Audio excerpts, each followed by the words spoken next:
आज की रेसिपी बहुत ही ख़ास है क्योंकि ईद सर पे आ गई है और ईद के दिन बहुत ज़्यादा मेहमान आ जाते हैं स्पेशल चाय के टाइम पे। जी हाँ, मैं आज आपके लिए लेके आई हूँ ईद स्नैक रेसिपी जो बनाना बहुत ही आसान है और यकीन करें झटपट बन जाती है और आपका किचन में टाइम भी कम खर्च होगा और यकीन करें आपके कपड़े भी ख़राब नहीं होंगे और चंद इंग्रेडिएंट्स से आप ये तैयार करेंगे और जायके में दुबाला होगी और बहुत ही क्रिस्पी बनेंगे। तो वीडियो को शुरू से एंड तक लाजमी देखिए, वीडियो अच्छी लगे लाइक कीजिए। अस्सलाम वालेकुम जी, welcome back to my channel. आज मैं आपके लिए बहुत ही ज़बरदस्त सी रेसिपी लेके आई हूँ जो बनाना बहुत ही आसान है ईद में। सबसे पहले आपने क्या करना है, 400 ग्राम चिकन लेनी है, उसको अच्छी तरह बॉयल कर लेना और उसके बाद आपने इसके पीसेस करके यानी कि आपने इसके रेशे बना लेने जिस तरह मैंने आपके सामने बनाई। 400 ग्राम हमने चिकन ली है, उसके साथ ही हमने एक और चीज़ ऐड करनी है जो बहुत ही यम्मी है, बड़े बड़ों बच्चों सबको पसंद है और वो है चीज़ जो 200 ग्राम ली है मैंने। यानी जितनी चिकन ली है उससे हाफ़ मैंने चीज़ ली है और इन दोनों इंग्रेडिएंट्स को यानी कि इन दोनों को मैं अच्छी तरह मिक्स करूँगी। जिस तरह आटे को नहीं मिक्स करते उस तरह मिक्स करूँगी। इससे फ़ायदा ये होगा कि जब ये हमारे मुंह में जाएगा, ये मेहमानों के मुंह में जाएगा ये खाना, ये चीज़ जो हम बनाने जा रहे हैं ना, वो उनको पता ही नहीं चलेगा इसमें चीज़ ऐड की गई है या चिकन ऐड किया गया है। इन्हें हमें एक जान करना है, यकजा करना है और अच्छी तरह इसको हमें मिक्स करना है। जितनी अच्छी तरह हो सके आपने इसको मिक्स कर लेना है। उसके बाद आपने इसके अंदर ऐड करने इंग्रेडिएंट्स।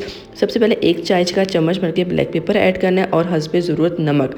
ब्लैक पेपर और नमक के अलावा आपने कुछ भी ऐड नहीं करना क्योंकि ब्लैक पेपर के अंदर इतना ज़बरदस्त जायका आएगा, इतना ज़बरदस्त अरोमा होता है ना कि आपको ज़रूरत नहीं है।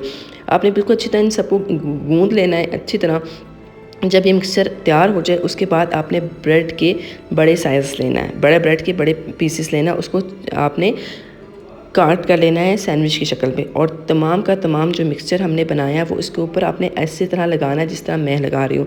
बिल्कुल अच्छी तरह से कवर कर लेना है एक साइड को और दूसरे साइड को उठा के आपने इसके ऊपर रख देना है, बस सिंपल सी। और इसको थोड़ा सा आपने प्रेस करना है। प्रेस करने से क्या होगा, एक तो सैंडविच थोड़ा सा लंबा हो जाएगा और जो मटीरियल हमने इसके अंदर ऐड किया है ना वो मिक्स हो जाएगा। इसी तरह मैं दूसरा भी बना लेती हूँ। जब तक मैं दूसरा रेडी कर लेती हूँ, अगर आप मेरे चैनल पर नए आए हैं ना तो सिर्फ सिंपल से एक काम करते हैं कि चैनल को सब्सक्राइब कर दें और मेरी वीडियो को लाइक कर दें।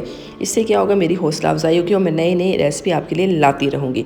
जब ये तमाम सैंडविचेस रेडी हो जाए तो फिर आपने इनको आपने बीच में से कट कर देना है। आपने इनको छोटे छोटे मुन्नू मुन्नू से सैंडविच के अंदर कन्वर्ट कर देना है क्योंकि हमने टी स्नैक्स बना रहे हैं। तो टी स्नैक्स में जो है वो जो जितने भी आप टी चीज़ें रखते हैं वो छोटी साइज़ में होती है, ज़्यादा बड़ी नहीं, क्योंकि जितना मेहमान को रिक्वायर्ड हो उतना ही मेहमान ले। ये ना हो कि आप बड़ा सैंडविच रख रहे हैं तो वो जितना उनको रिक्वायर्ड ना हो वो ख़राब भी हो जाएगा और आपकी चीज़ भी वेस्ट होगी। उसके बाद आपने क्या करना है, एक अंडा लेना है, उसको पूरी तरह फेंट लेना है और ब्रेड क्रम्स लेने हैं। एक सैंडविच को उठाते रहना है, पहले अच्छी तरह इसको अंडे की कोटिंग करनी है, अंडे में डिप करना है। उसके बाद आपने इसे ब्रेड क्रम्स के से अच्छी तरह फिल कर लेना है। अंडे और ब्रेड क्रम्स से इसकी जो ऊपर वाली सतह होगी ना जो सैंडविच की, वो बहुत ही क्रिस्पी बनेगी। लेकिन चीज़ और चिकन से जो है इसके अंदर की जो खाने का मटेरियल होगा वो बहुत ही नरम नरम यमी यमी सा होगा। तमाम सैंडविचेस आपने इसको ऑयल में डाल देना, कुकिंग ऑयल में, और फ्राई कर लें। जब एक तरफ से फ्राई हो जाए तो आपने इसे टर्न कर लेना और दूसरी तरफ से फ्राई कर लेना। लाइट सा कलर आने के बाद आपने इसे सिर्फ और सिर्फ डिश आउट करना। देखना कि कितनी ज़बरदस्त ये रेसिपी तैयार होगी और कितनी झटपट तैयार होगी। ज़्यादा मेहनत भी नहीं लगी और हमारी एक यम्मी सी ईद स्पेशल रेसिपी तैयार हो गई है। आप इसको जितना देखने में यम्मी लग रही है ना उतना खाने में भी ये यम्मी होगी और यकीन करें बहुत ही क्रिस्पी बनेगी। मैं आपको एक इसका सैंडविच तोड़ के दिखा देती हूँ और आप ये देखिए इसका मटेरियल कितना सॉफ्ट सा बाहर निकल रहा है। तो उम्मीद करती हूँ ये रेसिपी आप ईद पे ज़रूर ट्राई करेंगे और अब मुझे ज़रूर बताएंगे कमेंट करके। इसके अलावा आप क्या सीखना चाहते हैं ज़रूर मुझे कमेंट करके बताइएगा। आज की वीडियो यहीं तक। अपना बहुत ज़्यादा ख्याल रखिएगा। अल्लाह हाफिज़।